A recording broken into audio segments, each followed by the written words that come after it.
Hello ਬੱਚਿਓ, ਸਾਡੇ channel ਤੇ ਤੁਹਾਡਾ ਸਵਾਗਤ ਹੈ। ਅੱਜ ਅਸੀਂ ਸੁਣਾਂਗੇ ਇੱਕ ਹੁਸ਼ਿਆਰ ਚੂਜ਼ੇ ਦੀ ਕਹਾਣੀ। ਇੱਕ ਸਮੇਂ ਦੀ ਗੱਲ ਹੈ, ਇੱਕ ਸੋਹਣੇ ਜਿਹੇ ਪਿੰਡ 'ਚ ਨਦੀ ਦੇ ਕੋਲ ਇੱਕ ਝੋਪੜੀ ਸੀ।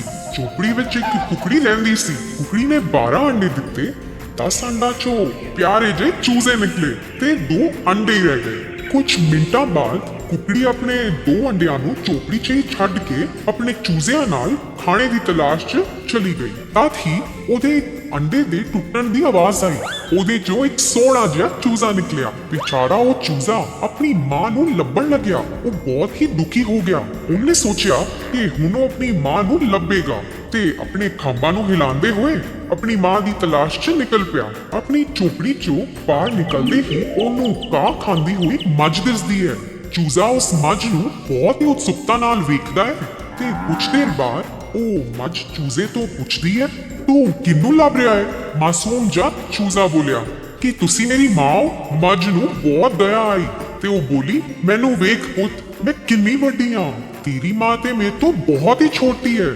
ਉਹ ਤੇ ਮੇਰੀ ਮਾਂ ਤੁਹਾਡੇ ਤੋਂ ਛੋਟੀ ਹੈ, ਚੂਜ਼ੇ ਨੇ ਬੋਲਿਆ। ਫਿਰ ਆਪਣੀ ਮਾਂ ਦੀ ਤਲਾਸ਼ 'ਚ ਚੱਲ ਪਿਆ। ਥੋੜੀ ਦੇਰ ਬਾਅਦ ਚੂਜ਼ੇ ਨੂੰ ਇੱਕ ਘਾਹ ਖਾਂਦੀ ਹੋਈ ਬੱਕਰੀ ਦਿਸਦੀ ਹੈ। ਉਹ ਉਸ ਬੱਕਰੀ ਦੇ ਕੋਲ ਜਾਂਦਾ ਹੈ ਤੇ ਕਹਿੰਦਾ ਹੈ, ਤੁਸੀਂ ਮੱਝ ਨਾਲੋਂ ਤੇ ਕੱਦ 'ਚ ਛੋਟੀ ਹੋ, ਕੀ ਤੁਸੀਂ ਮੇਰੀ ਮਾਂ ਹੋ? ਬੱਕਰੀ ਬੋਲੀ, ਹਾਂ ਪੁੱਤ, ਮੈਂ ਮੱਝ ਤੋਂ ਤੇ ਕੱਦ 'ਚ ਛੋਟੀ ਹਾਂ, ਪਰ ਦੇਖ ਮੇਰੇ 4 ਪੈਰ ਨੇ।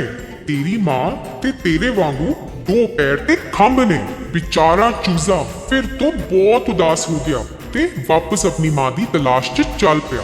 ਕੁਛ ਦੇਰ ਚੱਲਣ ਤੋਂ ਬਾਅਦ ਉਹਨੂੰ ਕਾਂ ਕਾਂ ਦੀ ਆਵਾਜ਼ ਸੁਣਾਈ ਦਿੱਤੀ। ਉਹ ਸੀ ਇੱਕ ਕਾਂ। ਚੂਜ਼ੇ ਨੇ ਬੱਕਰੀ ਦੀ ਕਹੀ ਹੋਈ ਗੱਲ ਨੂੰ ਯਾਦ ਕੀਤਾ ਤੇ ਫਿਰ ਕਾਂ ਤੋਂ ਪੁੱਛਿਆ, ਤੁਹਾਡੇ ਤੇ 2 ਪੈਰ ਤੇ ਖੰਭ ਨੇ, ਕੀ ਤੁਸੀਂ ਮੇਰੀ ਮਾਂ ਹੋ?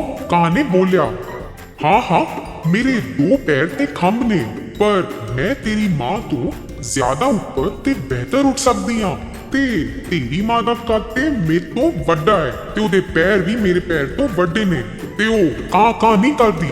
ਚੂਜ਼ਾ ਬਹੁਤ ਉਦਾਸ ਹੋ ਗਿਆ ਤੇ ਕਾਂ ਨੂੰ ਉਹਨੂੰ ਵੇਖ ਕੇ ਦਇਆ ਆ ਗਈ ਤੇ ਉਹ ਬੋਲੀ, ਦੁਖੀ ਨਾ ਹੋ ਪੁੱਤ, ਥੋੜਾ ਅੱਗੇ ਜਾ, ਤੈਨੂੰ ਤੇਰੀ ਮਾਂ ਮਿਲ ਜਾਏਗੀ। ਕਾਂ ਦੀ ਗੱਲ ਸੁਣ ਕੇ ਚੂਜ਼ਾ ਵਾਪਸ ਪ੍ਰੇਰਿਤ ਹੋ ਗਿਆ ਤੇ ਤਲਾਸ਼ 'ਚ ਚੱਲ ਪਿਆ। ਫਿਰ ਚੂਜ਼ੇ ਨੂੰ ਕੁਐਕ ਕੁਐਕ ਕਰਦੀ ਹੋਈ ਬਤਖ ਦਿਸੀ, ਜਿਹਨੂੰ ਵੇਖ ਕੇ ਚੂਜ਼ਾ ਬਹੁਤ ਖੁਸ਼ ਹੋਇਆ। ਉਹ ਮਾਂ ਚਿল্ਲਾਉਂਦਾ ਹੋਇਆ ਬਤਖ ਦੀ ਵੱਲ ਭੱਜਿਆ। ਬਤਖ ਇਹ ਦੇਖ ਕੇ ਹੈਰਾਨ ਰਹਿ ਗਈ। ਅਰੇ ਤੁਸੀਂ ਇੰਨੇ ਹੈਰਾਨ ਕਿਉਂ ਹੋ ਮਾਂ?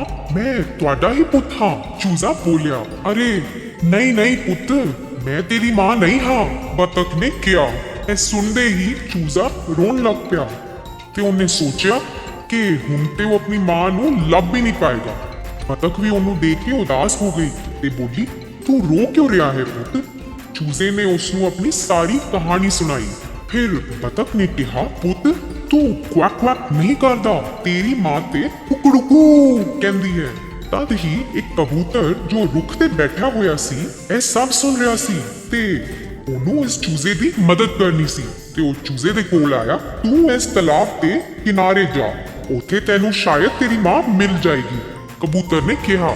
ਚੂਜ਼ਾ ਕਬੂਤਰ ਦੀ ਗੱਲ ਮੰਨਦੇ ਹੋਏ ਨਿਕਲ ਪਿਆ ਤੇ ਕੁਝ ਹੀ ਦੇਰ ਬਾਅਦ ਉਹਨੂੰ ਕੁਕੜੂਕੂ ਦੀ ਆਵਾਜ਼ ਸੁਣਾਈ ਦਿੱਤੀ। ਉਸ ਆਵਾਜ਼ ਦਾ ਪਿੱਛਾ ਕਰਨ ਲੱਗਾ। ਫਿਰ ਉਸਨੇ ਇੱਕ ਕੁਕੜੀ ਨੂੰ ਵੇਖਿਆ ਜਿਹਦੇ 2 ਪੈਰ ਕਾਂ ਤੋਂ ਵੱਡੇ ਸੀ ਤੇ ਕੁਕੜੂਕੂ ਵੀ ਸੁਣਿਆ। ਉਹਨੇ ਤੇ ਸੋਚ ਲਿਆ ਕਿ ਇਹੀ ਹੈ ਮੇਰੀ ਮਾਂ ਤੇ ਮਾਂ ਚਿল্ਲਾਉਂਦਾ ਹੋਇਆ ਉਹਦੇ ਕੋਲ ਭੱਜਿਆ। ਕੁਕੜੀ ਨੇ ਇਹ ਸਭ ਸੁਣਿਆ ਤੇ ਆਪਣੇ ਚੂਜ਼ੇ ਨੂੰ ਪਛਾਣ ਲਿਆ। ਉਹਨੇ ਚੂਜ਼ੇ ਨੂੰ ਆਪਣੇ ਵੱਲ ਆਉਣ ਨੂੰ ਕਿਹਾ ਤੇ ਕੱਸ ਕੇ ਚੱਪੀ ਵੀ ਪਾ ਲਈ ਤੇ ਫਿਰ ਉਹ ਚੂਜ਼ੇ ਨੂੰ ਪਿਆਰ ਕਰਨ ਲੱਗੀ। ਕੁਕੜੀ ਬੋਲੀ, ਤੂੰ ਇਸ ਝੋਪੜੀ ਦੇ ਬਾਹਰ ਕਿਉਂ ਆਇਆ? ਮੈਂ ਤੇ ਸਭ ਲਈ ਖਾਣਾ ਲੈਣ ਨਿਕਲੀ ਸੀ। ਕੁਕੜੀ ਜਾਣਨਾ ਚਾਹੁੰਦੀ ਸੀ ਕਿ ਉਹ ਵਿਚਾਰਾ ਕਿੱਦਾਂ ਉਹਦੀ ਤਲਾਸ਼ 'ਚ ਦਰ ਭਟਕਿਆ। ਚੂਜ਼ੇ ਨੇ ਆਪਣੀ ਮਾਂ ਨੂੰ ਸਾਰੀ ਕਹਾਣੀ ਸੁਣਾਈ ਕਿ ਕੈਸੇ ਇੰਨੀ ਬਹਾਦੁਰੀ ਦੇ ਨਾਲ ਇੱਕ ਰੋਮਾਂਚਕ ਸਫ਼ਰ ਤੇ ਨਿਕਲ ਪਿਆ। ਮੁਰਗੀ ਨੂੰ ਤੇ ਆਪਣੇ ਚੂਜ਼ੇ ਦੀ ਬਹਾਦੁਰੀ ਤੇ ਬਹੁਤ ਗਰਵ ਹੋਇਆ